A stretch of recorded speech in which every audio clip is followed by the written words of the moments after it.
Bien, entonces, Álvaro, está bien, ¿no? ¿Me escuchas, no? ¿Verdad? Sí, doctor. También se ve la Bien, pantalla muy bien. ya, entonces vamos a empezar. Vamos a empezar con el tema que es el tromboembolismo pulmonar. Es un tema que es una patología en sí que se ve frecuentemente en los hospitales, por lo tanto, es un tema que nos interesa a todos en sí. Bien, vamos a, vamos a ver.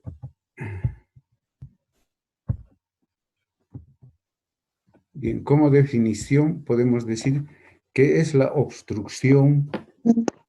Primeramente quiero recomendarles una cosa, que repasen la parte de la semiología cardiovascular porque es necesario que ustedes, ustedes recuerden cuáles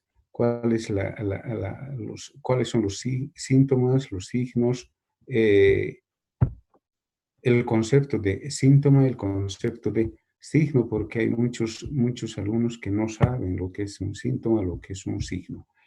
Entonces, es preferible que repasen, además de eso, los signos y los síntomas cardinales de un paciente cardíaco. Está en la parte de la semiología cardiovascular que ya se les ha pasado.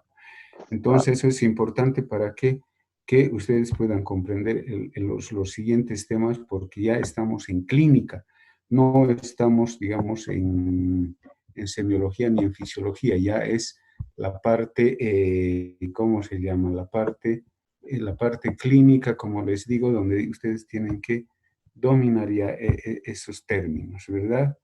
Entonces, seguimos admitiendo por ahora, es un pequeño problema eso de la admisión. Entonces, bien, como concepto vamos a decir que es la obstrucción parcial o completa de las arterias pulmonares que resulta de la migración de un coágulo que está formado en cualquier parte del sistema venoso, el cual emboliza a través del corazón derecho hasta alojarse en la circulación arterial pulmonar. Recordaremos un poco cómo es eh, la circulación pulmonar.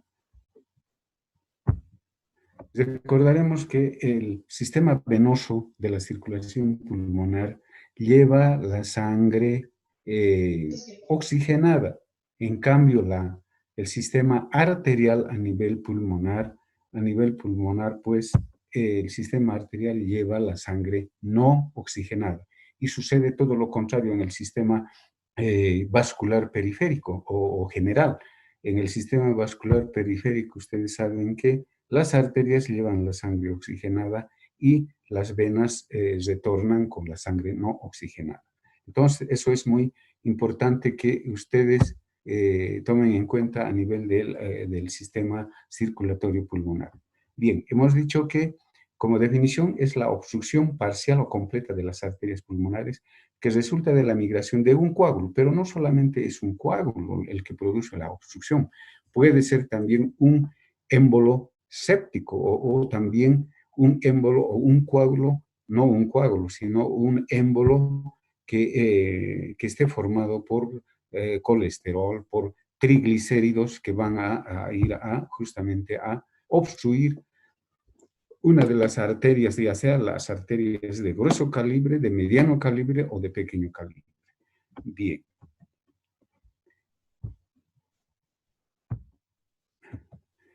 En cuanto se refiere a la epidemiología, aquí podemos ver en este slide, por ejemplo, que dice que es la tercera causa de muerte en los hospitales. ¿Por qué dice eso? Porque desde un punto de vista cardiovascular, la primera causa son obviamente los infartos de miocardio, el infarto cardíaco. La segunda causa es pues los accidentes cerebrovasculares y como verán una tercera causa de muerte a nivel hospitalario es pues el TEP, lo vamos a llamar así, tromboembolismo pulmonar. En cuanto se refiere a la incidencia, fíjense, hay 10 pacientes con TEP por cada 100.000 habitantes y su prevalencia es del 1%, es bastante alto si se fijan. Sin tratamiento, los pacientes tienen una mortalidad del 30%. Es alta la mortalidad si es que no se llega a un buen diagnóstico. En este otro, en esta otra lámina dice que es difícil el diagnóstico del TEP, evidentemente. ¿Por qué es difícil el diagnóstico? Porque los signos, sintomatología no es específico, no tiene una sensibilidad y una especificidad baja en cuanto se refiere al cuadro clínico del TEP. Por eso es que es un tanto difícil llegar a un diagnóstico preciso del TEP. Las complicaciones del TEP a largo plazo va a ser obviamente un cuadro de hipertensión pulmonar y una insuficiencia cardíaca crónica. Bueno, vamos a referirnos ahora justamente a la etiología. Fíjense acá, el 80 al 90% del TEP está producido por émbolos. El resto, como ya les decía, pueden ser por unos émbolos sépticos o émbolos formados por otro tipo incluso hasta parásitos. Hasta parásitos pueden producir una obstrucción, una especie de émbolo que van a ir a obstruir a nivel de los vasos pulmonares. Entonces, vean, el origen de estos coágulos generalmente son en las venas profundas de los miembros inferiores. Fíjense, a nivel de las venas femorales, a nivel de las venas ilíacas, de las pélvicas, de los plexos prostáticos y también de los periuterinos. Ahora podemos ver ahí abajo, ahí más abajito, el 77% de coágulos que se van a producir es a nivel de justamente de las venas pélvicas, fíjense, un 77% y un 67% a nivel de las venas del muslo y un 46% en menor proporción, obviamente, a nivel de las venas de la pantorrilla. Más abajo tenemos esa imagen, esa figurita, donde está graficando el sistema venoso superficial y profundo. Ahí en las piernas vemos las venas tibiales, más arriba la otra tibial, la vena poplitea, las venas femorales y más arriba están las pélvicas, las uterinas, las prostáticas, etc. Y fíjense más al lado tenemos un fragmento, un pedazo, digamos, de una vena donde está formado un coágulo. Fíjense en la parte inferior derecha hay un coágulo, pero al mismo tiempo se van a fijar que está produciendo un desprendimiento de pequeños coágulos, llamémoslo microcoágulos, que obviamente van a ir hasta el corazón derecho, primero aurícula, ventrículo derecho y después a la arteria pulmonar derecha e izquierda y a todas las ramas de la circulación pulmonar.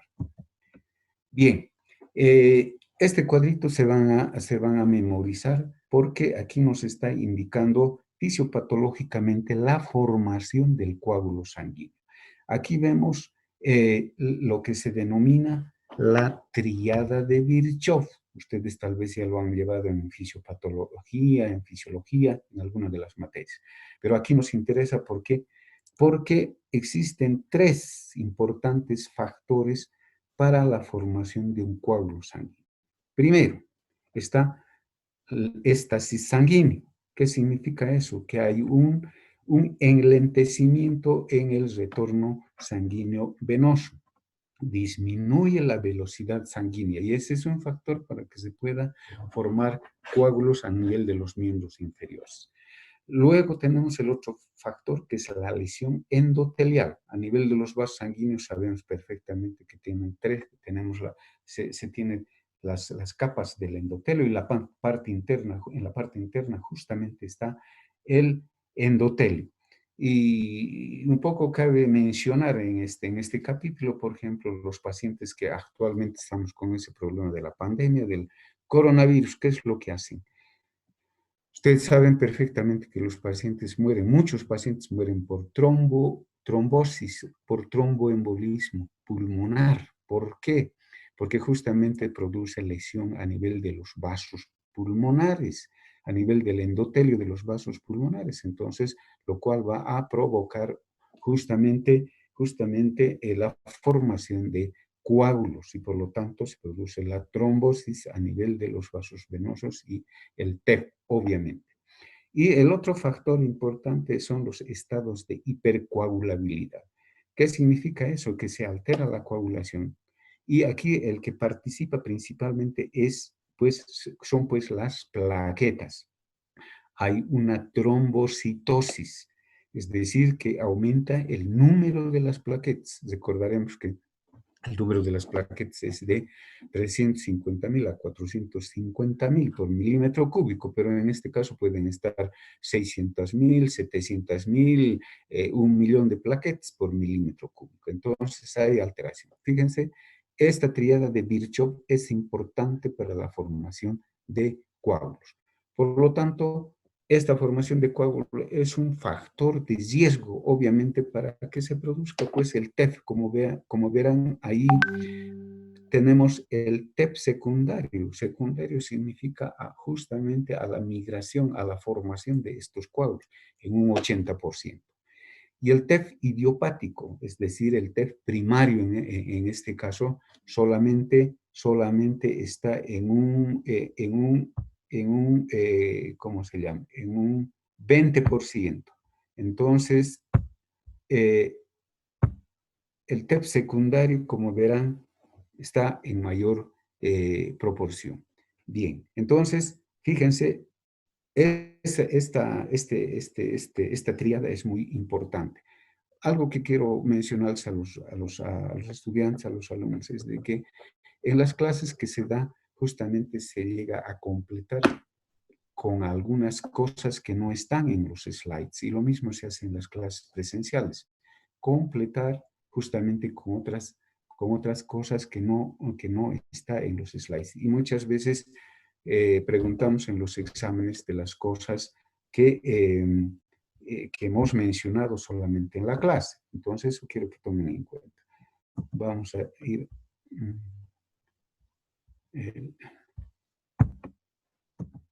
Bien, ahora vamos a ver la fisiopatología en sí del TEP.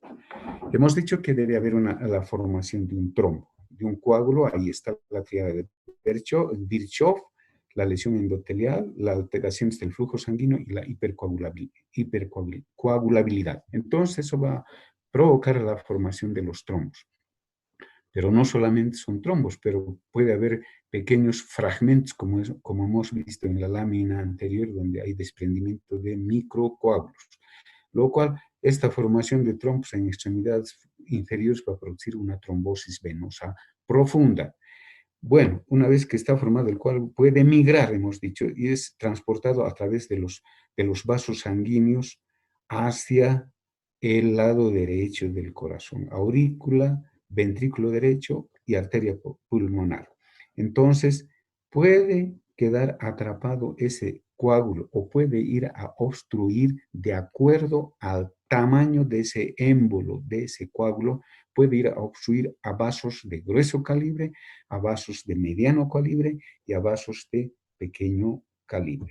Y obviamente dependerá si es un vaso de grueso calibre el que está comprometido, habrá un compromiso bastante importante del paciente. Aquí, fíjense, hay una lámina en la parte inferior, están viendo ese vaso sanguíneo de color amarillo, es de un vaso sanguíneo pulmonar, una arteria pulmonar en sí, que tiene, fíjense, ese coágulo bastante enorme, un coágulo grande que está obstruyendo dos ramas en realidad de una de las arterias pulmonares. Entonces, puede ocluir una arteria principal de grueso calibre. Y al producirse esa obstrucción en una arteria de grueso calibre, se va a producir una alteración hemodinámica, porque hay una obstrucción, no permite el paso, el flujo sanguíneo, por lo tanto va a provocar una hipertensión pulmonar, un problema un problema de hipertensión pulmonar que va a ir a repercutir en forma aguda al corazón derecho.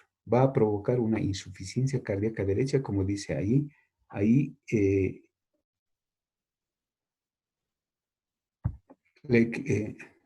perdón, va a provocar una insuficiencia cardíaca derecha, un colapso cardiovascular y obviamente la muerte súbita. Eso se va a producir generalmente cuando hay una obstrucción de un vaso de grueso calibre.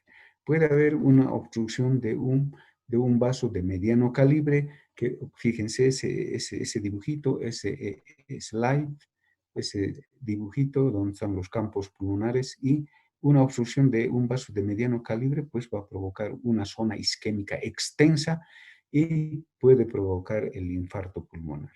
Y obviamente puede obstruirse, puede provocar la obstrucción de vasos de pequeño calibre.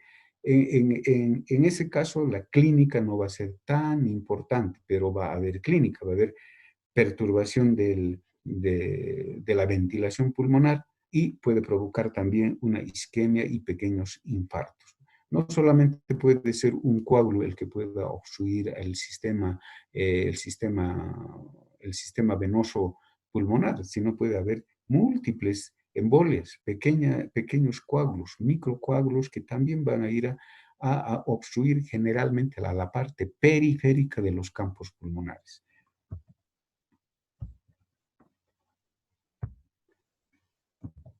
Bien, ahí tenemos otra lámina bastante bonita, fíjense, una vena de extremidades inferiores donde están formándose los coágulos y hay un desprendimiento.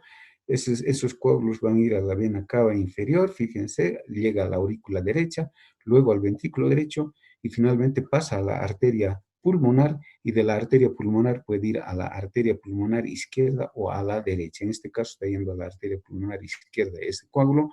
Fíjense, va a ir a localizarse a un segmento distal que está en recuadro, ahí va a obstruir, es un coágulo obviamente más pequeño, porque si fuera un coágulo grande iría a obstruir a vasos de grueso calibre. Ahí es un pequeño vaso que está obstruido, obviamente va a producir una zona de isquemia y puede producir un infarto.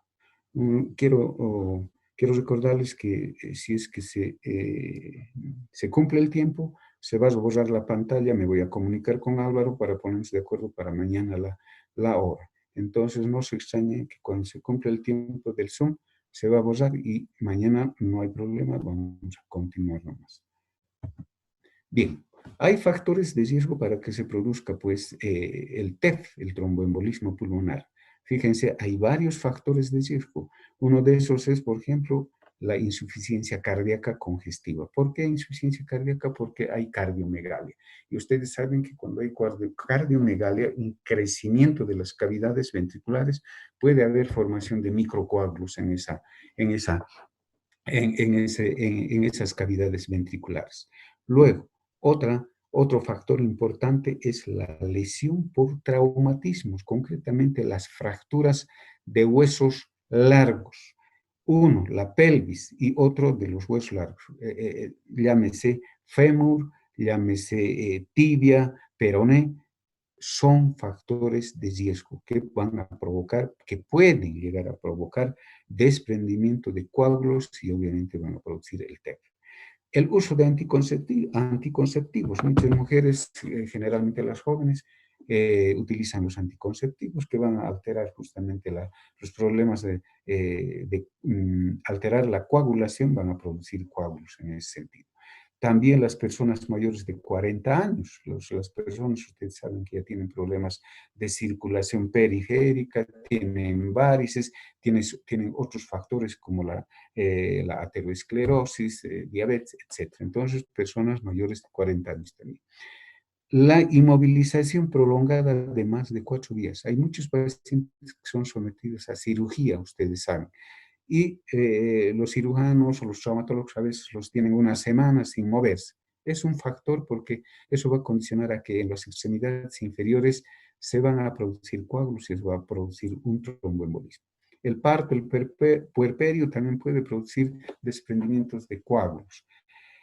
Y en otros pacientes, los antecedentes que ya tenga ese paciente de un accidente cerebrovascular, un tromboembolismo pulmonar ya que ha tenido anteriormente y obviamente, como les decía, la trombosis venosa profunda en extremidades inferiores.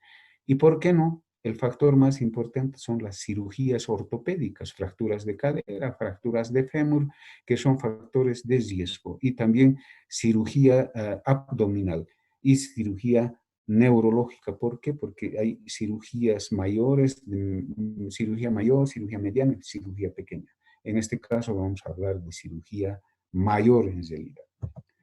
Bien, hay algunos mecanismos o algunas situaciones que se producen en el TEP, por ejemplo, un aumento del espacio muerto alveolar. Obviamente, si hay una obstrucción, va a haber un espacio muerto donde no haya circulación y por ende una isquemia. Hay hipoxemia, hay broncoconstricción, hay aumento de la resistencia vascular pulmonar, alteraciones del intercambio gaseoso, el paciente va a presentar taquipnea como uno de los signos, hiperventilación, aumento de las presiones en vías respiratorias y, lógicamente, una sobrecarga del ventrículo derecho que nos va a llevar pues a una insuficiencia cardíaca derecha aguda, el colapso y, como hemos dicho, la muerte, ¿verdad? Bien, tenemos la clasificación del TEF de acuerdo a, digamos, a la gravedad, al compromiso que haya si es un vaso sanguíneo, un vaso sanguíneo de grueso calibre o de mediano calibre o de pequeño calibre. Fíjense, aquí tenemos el TEF masivo. Eso se presenta simplemente en el 20%. ¿Eso qué significa? TEF masivo, que hay un compromiso de un vaso pulmonar de grueso calibre. TEF masivo, eso es grave. La clínica es muy severa y de presentación aguda. El TEP submasivo, eso quiere decir que hay un compromiso de vasos de mediano calibre en un 32%. Y el TEP no masivo viene a ser en un 48%. ¿Eso qué significa? Que va a haber un compromiso de vasos de pequeño calibre a nivel pulmonar. Eso hay que tomar en cuenta. Esa es la clasificación de acuerdo, digamos, a la severidad. Bien, ¿cuáles son las manifestaciones clínicas? Muchos pacientes pueden estar asintomáticos. Asintomáticos, ¿por qué? Porque los microcoágulos no han comprometido grandes o los vasos de grueso calibre ni de mediano calibre, simplemente han ido a comprometer vasos de muy pequeño calibre, por lo tanto el paciente no va a tener muchos signos, sintomatología. Pero ¿cuál es la clínica principal del paciente con TED? Una disnea de aparición súbita, inexplicable, el dolor torácico de tipo pleurítico y el paciente puede presentar hemoptisis. Son tres síntomas claves que hay que tomar en cuenta en el paciente. Supongamos que no tiene ese paciente ningún problema cardíaco ni pulmonar, pero ha sido sometido a una cirugía de fractura de fémur y ha estado en reposo unos 5 días, 6 días en reposo absoluto. Entonces, súbitamente puede presentar disnea, dolor torácico y puede presentar hemoptisis. En ese caso ya hay que sospechar de un cuadro de un TEF en realidad. Y luego hay que ir a investigar pues los factores, todos los factores de riesgo que tenga ese paciente, hacer una buena análisis y un buen examen clínico. Aparte de esos otros síntomas, el dolor en la pantorrilla, es decir, en las piernas. Ese paciente puede presentar sudoración, ansiedad, y si hay un infarto pulmonar, por ejemplo, ese paciente va a presentar síncope. ¿Por qué? Porque hay un colapso cardiocirculatorio, palpitaciones y dolor anginoso. Taquipnea, taquicardia, obviamente va a presentar.